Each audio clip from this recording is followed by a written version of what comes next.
Michael had been working as the night watchman at the old cemetery for 3 years. It was a simple job, making sure no one trespassed, checking the locks on the crypts, and occasionally chasing off thrill-seeking teenagers. Most nights were quiet. The rustling of leaves, the distant hoot of an owl, the faint scurrying of small creatures in the undergrowth. But sometimes, on particularly silent nights, Michael felt that he was not alone. Whenever that uneasy sensation crept up on him, he would tighten the lid on his thermos of coffee, ignore the strange sounds, and convince himself it was just his imagination playing tricks. But tonight was different. By midnight, an unnatural silence had settled over the graveyard. Even the crickets had stopped chirping. The air had grown thick and heavy, pressing down on him like the weight of an approaching storm. Michael sat in his guard shack, lazily scrolling through his phone, when he caught movement out of the corner of his eye. He looked up. A man was walking down the central path of the cemetery. He was dressed in an old-fashioned suit, something straight out of the early 1900s. A wide-brimmed hat shadowed his face. Michael frowned. The cemetery was locked at night. He had secured the gates himself, which meant this man had either climbed over the fence, or he had never left. "Hey, you can't be here!" Michael called out, stepping out of the guard shack. The man didn't stop. He moved steadily forward, as if he had a purpose, as if he knew exactly where he was going. "I said, stop!" He tried again, but his voice cracked. The man turned his head. Michael's breath hitched in his throat. The stranger's face was stark white, flawless, smooth, without a single wrinkle or imperfection, like a porcelain mask. But the worst part were the eyes, or rather, the lack of them. Two black, endless voids stared back at him. The man smiled. Then, without hesitation, he walked right past Michael, moving as though the watchman wasn't even there. The man was heading toward one of the graves. Fear battled with curiosity, but something in Michael compelled him forward. His feet felt heavy, reluctant, but he forced himself to follow. The man stopped, and Michael saw the name on the tombstone, his own, with today's date inscribed beneath it. His stomach turned to ice. A muffled thud echoed from beneath the earth. Michael staggered back, pulse roaring in his ears. Another thud, louder this time. Then another. Something beneath the soil was trying to get out. No, this isn't real," he whispered. But the ground shifted, like something was pushing upward from below. The faceless man turned to Michael once more. "Time's up," he said. His voice was low and grating, like rusted metal scraping against glass. Michael finally found the strength to move. He ran. Bolting through the cemetery, he leapt over gravestones, crashed through rows of crosses, ignoring the burning in his lungs. Behind him, the dreadful scratching sound grew louder, like nails raking against wood. He didn't stop until he reached his shack. Slamming the door shut, he shoved a table against it, hands shaking. He fumbled for his phone, trying to call the police, but there was no signal. Then, a knock. One. Then another. A third. Each one harder than the last. Then, silence. Michael hesitated, pulse pounding in his ears. Slowly, he peered through the peephole. Nothing. Cautiously, he moved the table aside, gripping the only weapon he had, a rusty shovel, and cracked the door open. The night was empty. And then he saw it. A coffin. Right in front of his shack. The lid was open. Inside was himself. Pale. Motionless. Hands clasped over his chest, frozen in an expression of sheer terror. The faceless man stood beside it. "I told you," he whispered. "Time's up." Michael took a step back, and then everything went black. The next morning, Michael's replacement arrived for his shift, only to find the guard shack abandoned. There was no sign of Michael. His things were untouched. His thermos sat cold on the desk. The only clue left behind was a single, crumpled note, scrawled in shaky handwriting. "I saw my own grave. They came for me. I can't leave. They won't let me go." After that night, the cemetery never had another watchman.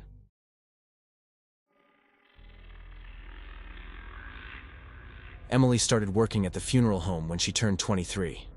In the beginning, the thought of facing something as dark and inevitable as death every day unnerved her.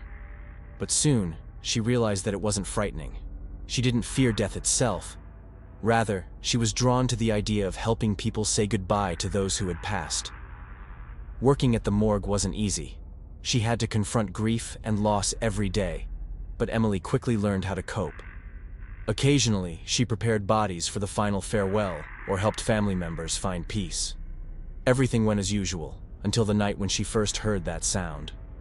Every night, around 3 o'clock, in complete silence, when the city sank into a deep sleep, she heard a melody. It was a soft, barely audible lullaby drifting from the depths of the cemetery, not far from the funeral home. The melody seemed to glide through the night air, reaching the darkest corners of her soul, as if someone was singing without words, with an invisible tinge of sadness. At first, Emily tried to ignore it. She thought maybe it was just her imagination, a half-finished radio, or the wind playing with the leaves. But with each passing night, the sounds grew clearer. This wasn't ordinary background noise. It was something strange, something that felt like it was aimed directly at her. She asked her colleagues, "Do you hear that?" But every time, they replied with the same answer. "It's the wind, don't worry," said one of the attendants, smoking a cigarette in the dark corner. But Emily knew. It wasn't the wind. It was something more, something alive. It felt as if someone or something was watching her. One night, during an especially quiet shift when she was alone in the funeral home, and the sounds became unbearably persistent, Emily decided to go and find the source. She grabbed a flashlight, her heart heavy with unease, and made her way toward the cemetery. The dark paths and marble tombstones looked even more ominous in the night's silence. The leaves under her feet creaked, and the cold night wind occasionally turned into terrifying gusts. The melody grew louder. She heard it distinctly, as if it was beginning to fill the air around her. It wasn't just soft singing anymore. It was a call from the dark corner of the night, a song that resembled a lullaby, but there was an ominous sense of unease about it. Emily quickened her pace. Her heart began to race in her chest, but she forced herself to keep going. The light from the flashlight reflected off the white stones, shaking in her hand. As soon as she crossed the first path, she felt the fog, which hadn't been there during the day, seem to close in around her. It was strange, thick, heavy. And then, when she reached the darkest part of the cemetery, she saw her. The girl. She was standing by an abandoned grave. Small, in an old white dress, with dark hair fluttering in the wind. Her figure was barely visible, swallowed by the night, but Emily could see her rocking back and forth, humming her song, the lullaby. For the first time, Emily felt a wave of fear grip her heart. Her breath grew heavy. She stood frozen, unable to look away. The girl didn't seem to notice her, continuing to hum her strange song. Her movements were smooth, as if she were part of the night itself. But then, what Emily noticed made her body freeze in place. The girl raised her head, but instead of a face, there was only black emptiness, an absolute darkness, like an abyss, swallowing the light. There were no eyes, no mouth, only a bottomless shadow, and that shadow was staring directly at her. From the empty space where her face should have been, the lullaby began to play again. But now it wasn't just in the air. It was penetrating her mind, her very heart, awakening unbearable pain, as if her consciousness was starting to dissolve. Every note of the song felt like a curse, slowly consuming her soul. Emily felt the cold sink into her skin, as though icy fingers were running down her spine. Her heart pounded faster. Suddenly she was able to move. From fear, from confusion, from something darker than she could have imagined. Who are you?" She barely managed to whisper, her voice cracking. But the girl didn't answer. She just kept singing. Then, Emily heard a rustle behind her. She turned around. A voice, as if from the very depths of the earth, whispered, "Sing with me." Instantly, the flashlight went out. In the darkness around her, she could see nothing. Everything became even more threatening. The wind died down, and a heavy silence fell, wrapping around her like a serpent. Emily again felt the presence of something invisible drawing closer. And then, once again, she heard that familiar voice. But this time it was right behind her. So close that the breath of that shadow brushed against her ear. "Sing with me," the voice repeated, now sharp and clear. Emily's heart raced wildly. She tried to reach for her phone, but her hands trembled, refusing to move. But when she turned around again, the girl had disappeared. The grave was empty. However, the music still played, now so close that Emily couldn't tell where it was coming from. Not knowing how to react, Emily ran. Her legs moved so quickly she almost tripped, leaping over gravestones, knocking crosses and memorials down. Behind her, she could feel the shadow, barely perceptible, but still there. The sounds of footsteps, scraping, whispers, and the music merged into one unbearable nightmare. She made it to the funeral home, barely managing to open the door. She grabbed her phone, but there was no signal. Trying to calm down, she looked around the room when she suddenly heard the same voice. Now it was inside the room. The shadow had appeared at the door, small, with an empty face. The girl stood right in front of her. "You'll sing with me, won't you?" And then, Emily felt the cold seep into her soul. She couldn't run. She couldn't move. Scraping, footsteps, the melody, and darkness. The next morning, when her colleagues arrived at the morgue, they found only an empty room. The flashlight was broken, and the lullaby could still be heard faintly from the speakers, but Emily was gone. Her belongings were missing, and no one knew what had happened to her. From that night on, when it's eerily quiet at the morgue, people sometimes hear a soft, ghostly lullaby in the air.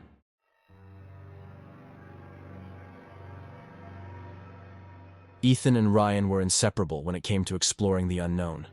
Their favorite pastime was seeking out the town's most terrifying legends, testing the stories that had circulated for generations.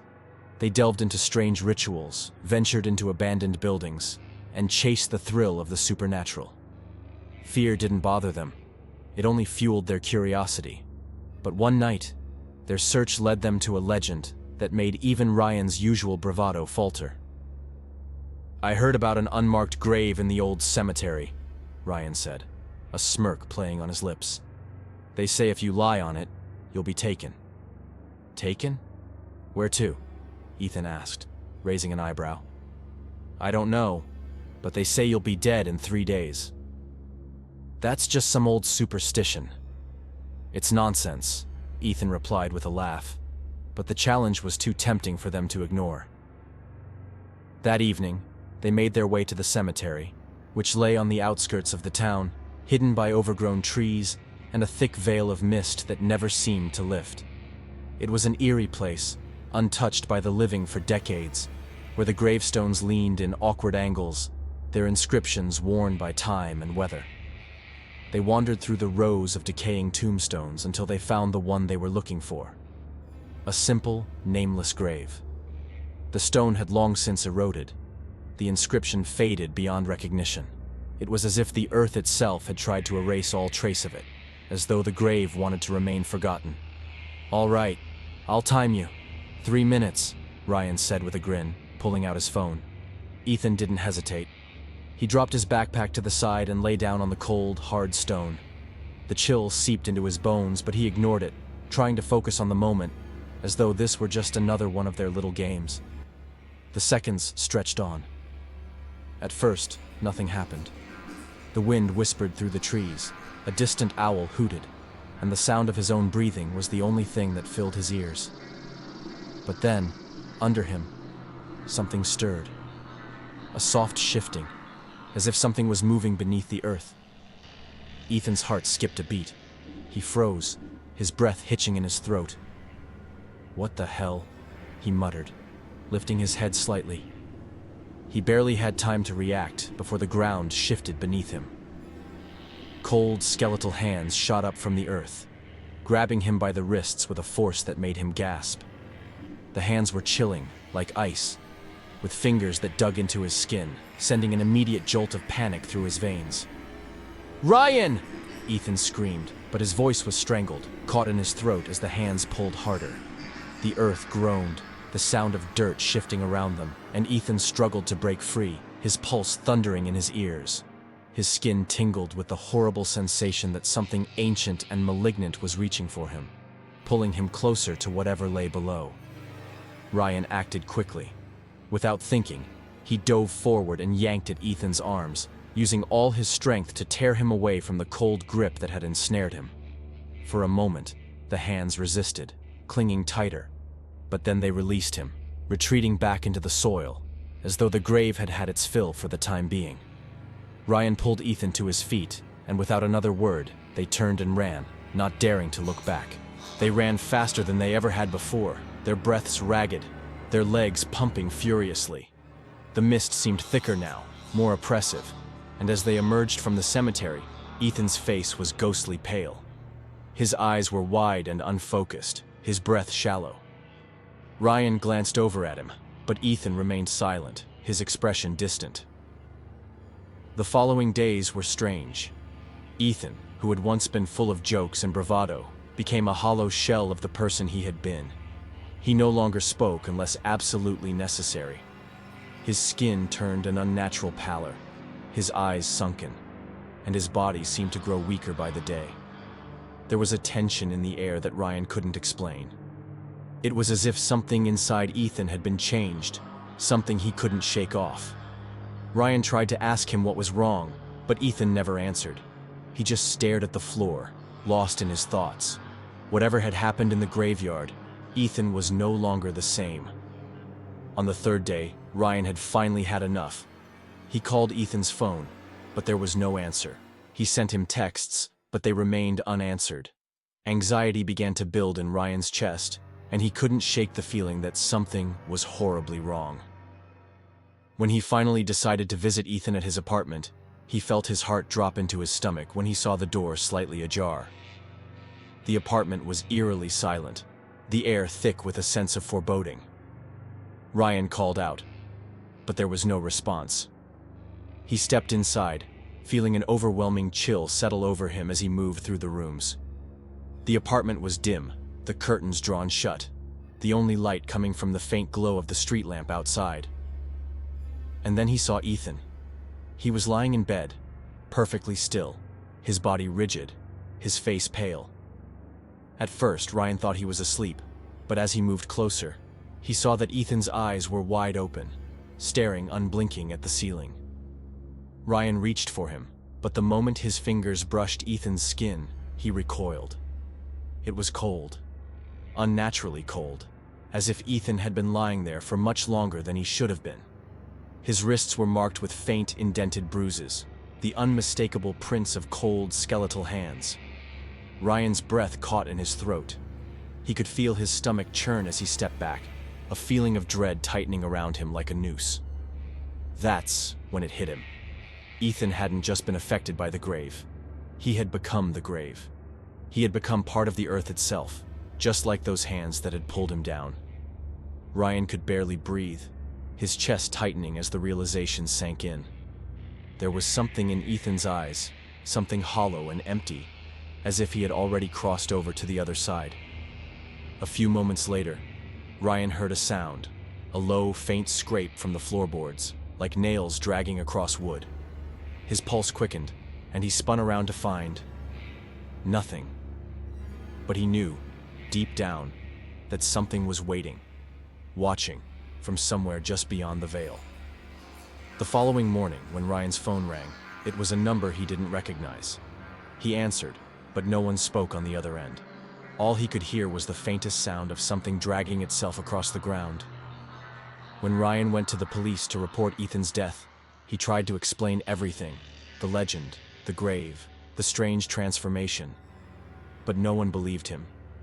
They just found Ethan's body as it was, lifeless, in the same position he had been when Ryan last saw him, as though nothing had ever changed. But the marks on his wrists? They were still there. It wasn't until Ryan returned to the cemetery, to that nameless grave, that he realized the truth. The grave wasn't done with Ethan, and it wasn't done with him either.